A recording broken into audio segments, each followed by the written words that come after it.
كلنا كبنات ممكن نتحط في موقف ان يتقدم لنا عريس احنا مش عايزينه، فيا ترى هنطفشه ولا هنقول ده اللي راجل ولا ده اللي حيطه؟ لو تقدم لك عريس وعايزه تطفشيه هتعملي فيه ايه؟ السؤال ده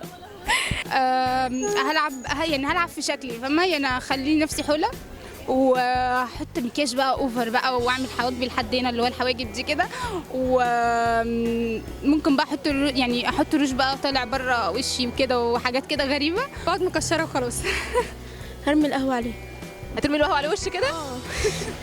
مش عايزاه. هعمل له زي ياسمين عبد العزيز في فيلم حق وتفاح.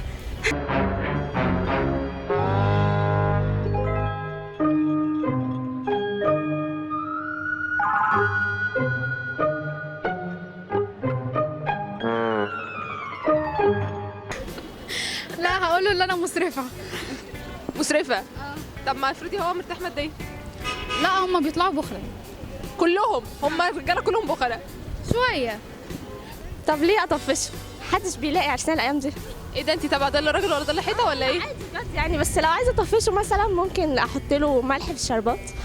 وممكن اقول له مثلا ان انا بعمل ايه، باكل صراصير مثلا. يا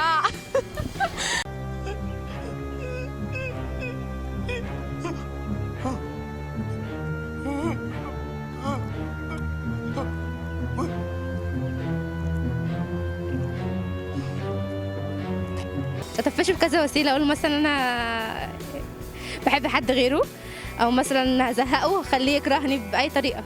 طب تخليه يكرهك ازاي؟ اوريه الصفات الوحشه اللي فيا حتى لو هي مش موجوده فيا. احط له ملح في القهوه. مثلا مش فاضيه خالص 24 ساعه نايمه، ما بردش على حد، التليفون على طول صامت، مش برد ولا بتصل ولا اي حاجه خالص.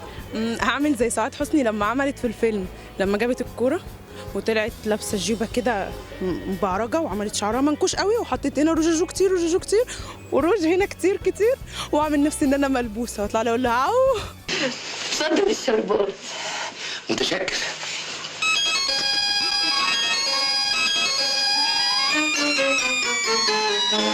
ايه مش عاجبك؟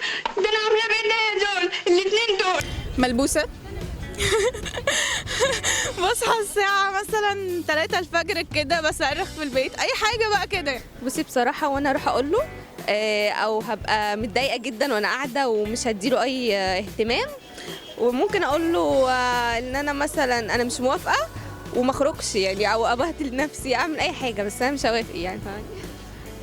يعني هقول له، هطلع اقول له ان انا مش بحبه مثلا او بحب حد تاني، هطفشه باي طريقه بقى يعني كده. بس لو بقى ايه عارفه مش هظبط الطرحه، مش هيبقى شكلي حلو، مش هتعملي زي ياسمين عبد العزيز في حق وتفاحه؟ طب لما طلعت له نكشه هعمل كده.